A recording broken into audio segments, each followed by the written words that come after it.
What's up, Maiden? We are here at my DIY self-build, and today we're going to be fitting the door up there. Dan is on crew. We're just DIYers, and today we're going to be using really basic tools. Only joking, we're going to use a bit more upgraded tools because we have got some.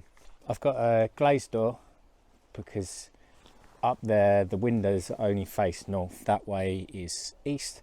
So we get the sun in the morning, a bit more light into the actual room. This is an oak finish. The whole building is clad in larch and a little bit of oak as well. And I've left that natural, so it's going to silver over time. Starting to silver a little bit now. I've done a little bit of research. I believe what I've used will silver naturally.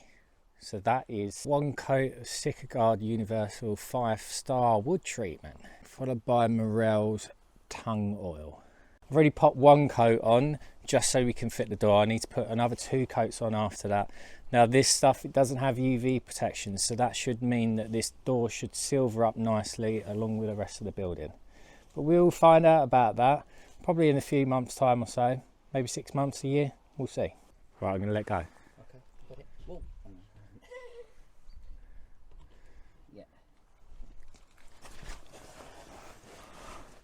I know you've probably seen people fitting doors before, but have you ever seen me and Dan fit a door before?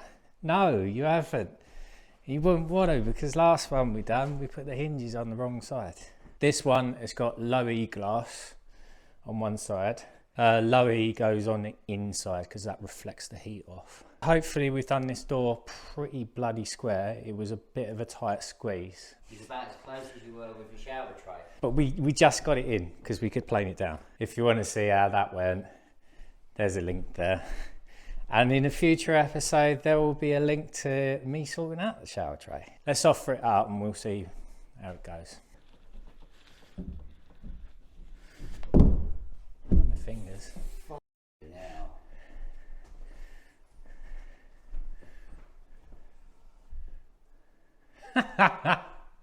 Yes. So obviously that's the gap. What you really want is 3mm all the way around. Don't ask us how we know that, we just know.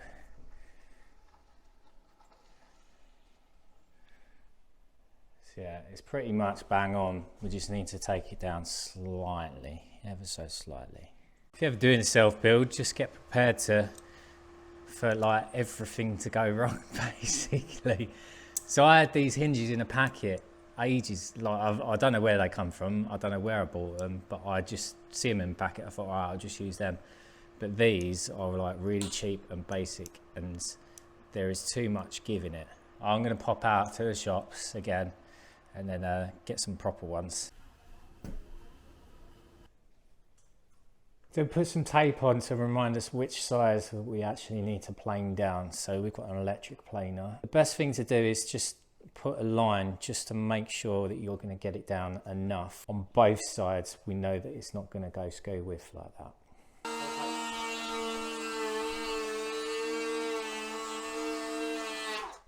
We just line the top, so we're taking off about 3mm here, set the square to 2mm, and the pencil will take up the rest. Now this line here, when you plane, it tends to splinter out. When you're planing, you want to make sure that your plane blade is further back. Roll it across, keep it nice and flat on your front edge. Roll it all the way down, and then just before you get to the end, you flick off or just lift off. So you'll end up with a slightly higher joint here. Then you can roll it back, down and through. Worst case scenario, if you end up with a tiny little lip on there, you can always take that out with a little bit of a sander or something like that. So that's a good tip. I've done probably a couple of doors where I forgot to do that, and it does end up a little bit of a mess at the end. So this is going to be nice and neat. We can't cover this up with paint because it's just oiled. Dan was doing it. For some reason he didn't time it that well this time, and it took this end off. So just here, he's torn that bit off. So we've got it here.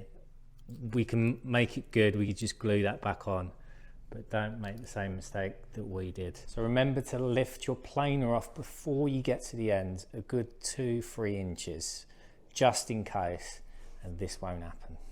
We are there. We've used packers. These are glazing packers, 3mm. I got a box of 2,000 for this job. Not this job, doing the door, but the whole job, everything. But yeah, you always have these. They're always handy. So it's an equal 3mm gap all the way around. It's probably a tad more over here, maybe 4mm. But you got to remember that this needs to clear the frame when it opens. So that's pretty good all the way around. Been to the hardware store, and this is the proper hinge that you want to get. So that is nice and bloody solid, that is. Hey, this one is just a complete mess, and I don't know why I didn't open the packet to see what was actually in there in the first place. So we're going to put this on spacing because of the optical illusion of things. You want to come 9 inches off the bottom and 6 inches off the top. Metric, we've just done it at 225 at the bottom, 150 at the top. Now we're going to mark these in place, and then we're going to use a combination of a Stanley blade, a chisel, and a trimming router. Future Aidan here, obviously in your past. I thought I'd quickly jump in just to go over some information I found out that is quite useful. I didn't know this before, and I'm guessing most of you don't know as well. These hinges that I've put on, I only got 2. It come in a packet as a 2. External doors, if you look on the internet, general internet, they always say put 3 on because of the weight of the door and it's heavy, blah, blah, blah, blah. These hinges, they come graded. These particular ones come graded at grade 13. So that means that they can carry 120 kilograms just with them 2. This door only weighs 40 kilograms, so that's fine. It will cover it. I don't need to put in 3, even though the manufacturer says put in 3. No one really says why you need to put in 3 other than the weight issue. But tell me if I'm misunderstood anything. I used to think that you'd put on 3 just in case the door twists. So putting a door on your bathroom, because of the moisture content, I would put on 3, but I'm not sure whether that's right actually. So let me know.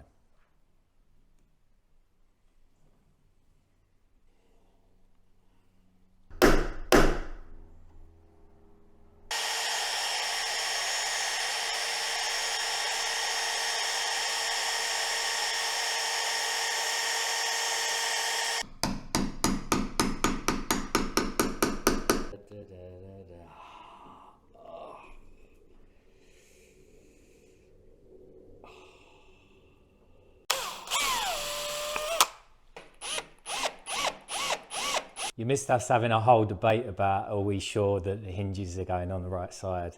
Because we was just second guessing ourselves. You can do this kind of job on your own, but obviously with your mates, you can keep each other in check and you're accountable as well. So, which way round the hinges go? On the door, if you put it on the door first, so obviously between these and that, one side goes on the door, one side goes on the actual frame. And the way that you could probably remember that is this one's got 1, 2, 3. So that's the one with more bits is going on the frame. So 3, the way that I say 3 with an F, is the frame. This side, it's just got the 2 just there. So that goes on the door. You can put them the other way around. They'll still work. It makes no difference really, but this is the way that it should be done. So we lay that on the actual door first, mark round it with a pencil, or you could do it with a Stanley blade. It depends whether you're okay with pencil marks on the actual thing, on your door. If you do it with a Stanley blade, it's going to be probably a little bit neater and a little bit tighter, but it depends what kind of finish you're going for and how picky you are. We was okay with just doing it the way that we did. It's not bang on, it's probably like a hair. Gnat's cock off. Is that what the saying is? Gnat's cock? I didn't know Natalie had a cock. No. It's that way. Is that why you married her? Yeah. Must have been. Right, so then you do that. Dan likes to do it with a chisel. Make sure your edge, where's your chisel? See that slanted bit? That needs to go inside, and the flat goes on the bit that you want to keep, and that way it pushes out the other side. My router, the trimming router, we set this at the depth of the actual hinge, and this spins clockwise, so you want to go from right to left.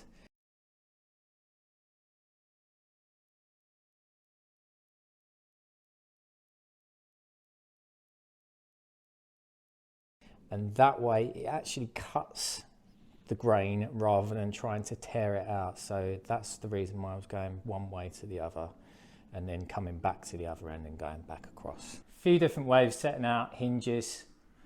Proper carpenters have jigs. We've previously used a staff to mark it out. I decided that we'll do it this way this time round. So we've done the hinges on first. What we're going to do is offer it up to the door. Now on this door I've got, if you can see here, there's a little lip. So this is actually 3mm. So on this particular one we just need to offer it up. We'll mark where the hinges are going to go, and then I only need to take out this front lip, and then the actual hinges are going to be face plated and screwed to this, so I don't have to cut these in.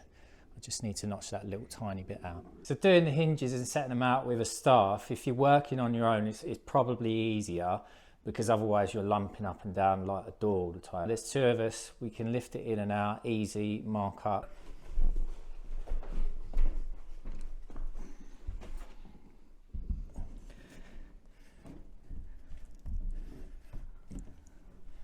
Rub it off if you need to. I'll rub you off. Really? Yeah, I'd rather you didn't. I'd rather you didn't.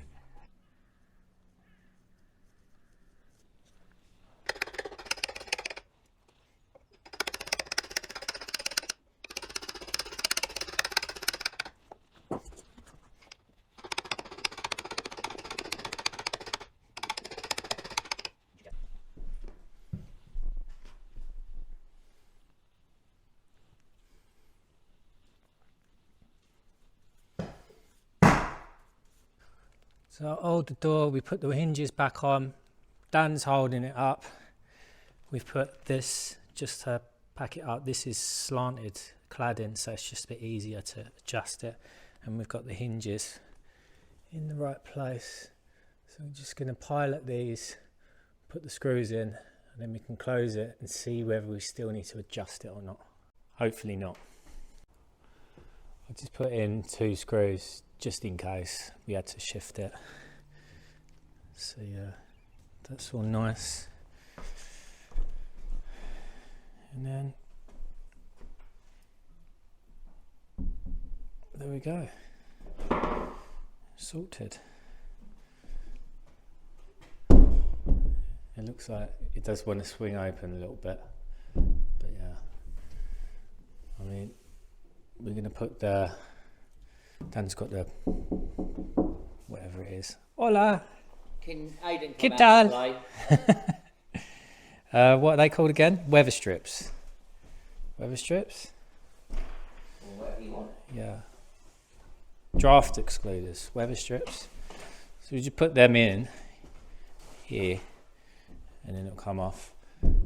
The gap's pretty much consistent all the way around. There's a couple of little bits where it's off, but that's where the frame goes off that way. Like the frame was a bit bowed and it goes that way a little bit. So maybe we didn't do a great job of trying to pack it, but obviously because it's wood, it's always bowed and you can only straighten it as much as you can. I think I'm going to leave this one here actually. I'll put the weather strips on another time. I'm going to oil it a few more times. It needs a few more coats. I'll put the lock on tomorrow. I'll do a separate video. If you're watching this in the future, then that video's here. But if not, that was just the most relevant video for you. If you haven't already, please do subscribe, hit the bell notification. Thanks for watching. I'll see you later.